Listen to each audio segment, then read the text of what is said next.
हमारे साथ चल करके आए पटना पश्चिमी प्रमंडल के मंत्री महोदय श्री उमेश जी, भोजपुर जिला संत समाज के सम्मानित सचिव श्री विजय पांडे जी, सुरेश जी, बक्सर जिला संत समाज के सम्मानित संरक्षक बाबा पांडे जी, आश्रम प्रभारी दुबे जी, सभी हमारे सम्मानित उपदेष्टागण, प्रचारकगण, गुरु बहने, आज तो प्रवचन का समय नहीं था, प्रवचन का कोई मकसद नहीं है, परंतु ब्रह्म विद्या में जब स्वामी जी को संरक्षक मान करके जब हम किसी कार्य को करते हैं तो उनका आदेश सर्वोपरि होता है, क्योंकि बड़ा भाग्य से हम सबों को यह ज्ञान मिला है। यह साधारण ज्ञान नहीं है, असाधारण है, अद्भुत है, अलौकिक है। शब्दों में इसका वर्णन नहीं किया जा सकता है, क्योंकि यह ज्ञान जितना अधिक रचनात्मक है, वैदिक है, सनातन है, पुरातन है, चिरातन है, क्रियात्मक है, उससे ज्यादा यह ज्ञान अनुभवात्मक है, क्योंकि अनुभव के धरातल पर ही यह ज्ञान चलता है। अगर अनुभव हमको न हो तो फिर और ज्ञान, दूसरे ज्ञान में कोई फर्क नहीं रह जाता है।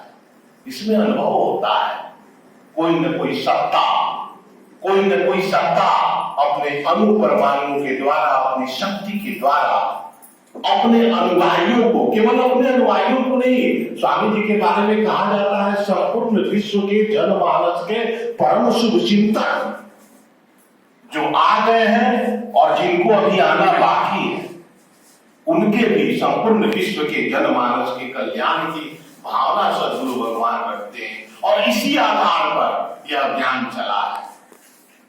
स्वरवेद की जो रचना सद्गुरु ने की है, इसी आधार के लिए की है।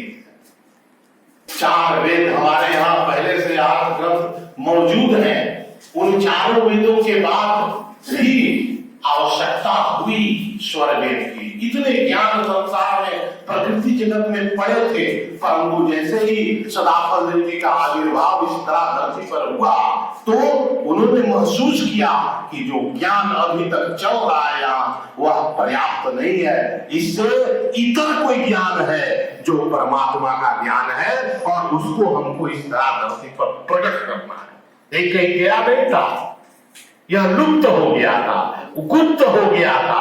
उसको सद्गुरु सदाफल देव जी महाराज ने समाधि जन्म अवस्था में 17 वर्षों की कठोर तपस्या के बाद न केवल इसे प्रकट किया, न केवल इसे प्रकट किया, इसलिए कहा जाता है व्यंगम जो के प्रणेता, प्रणेता का अर्थ ही होता है प्रतिष्ठित करना। इसे केवल प्रतिष्ठित किया गया है, कोई नया ज्ञान नहीं, कोई नया धर्म नहीं, कोई नया पंथ नहीं। इसे गुप्त को, लुप्त को उन्होंने प्रकट किया, लेकिन उस प्रकट करने में भी 17 वर्षों की कठोर साधना, अभ्यास करनी पड़ी, और प्रकट करके स्वरवेद की रचना की। स्व का अर्थ ही है आत्मा, स्व का अर्थ ही है परमात्मा, और वेद का अर्थ ही है ज्ञान, जिसमें आत्म तत्व, परमात्मा तत्व का ज्ञान हो, वही स्वरवेद है। और केवल प्रकट नहीं किया, केवल अपने हृदय में धारण नहीं किया, इसे लिपिबद्ध किया संपूर्ण विश्व के जनमानस के कल्याण के लिए। और 1888 ईस्वी में सद्गुरु का अवतरण हुआ। 36 वर्ष लग गए व्यंगम योग की स्थापना करने में। सन 1924 ईस्वी में इसकी स्थापना की गई संत समाज की। और जब संत समाज की स्थापना हुई, सद्गुरु जानते थे कि इसमें आगे चल के विसंगतियां भी आएंगी, क्योंकि हम और आप उस स्तर पर है नहीं। जितना आपको पर्याप्त सत्संग चाहिए मिलता नहीं है, जितनी सेवा आपको करनी चाहिए, पात्रता आपकी बननी चाहिए, उतना हो नहीं पाता है। और प्रथम कड़ी है सेवा की, सत्संग की, तब साधना की गहराई में हम उतरते हैं। मेरी पात्रता बनी नहीं, साधना क्यों लगेगी, कैसे लगेगी?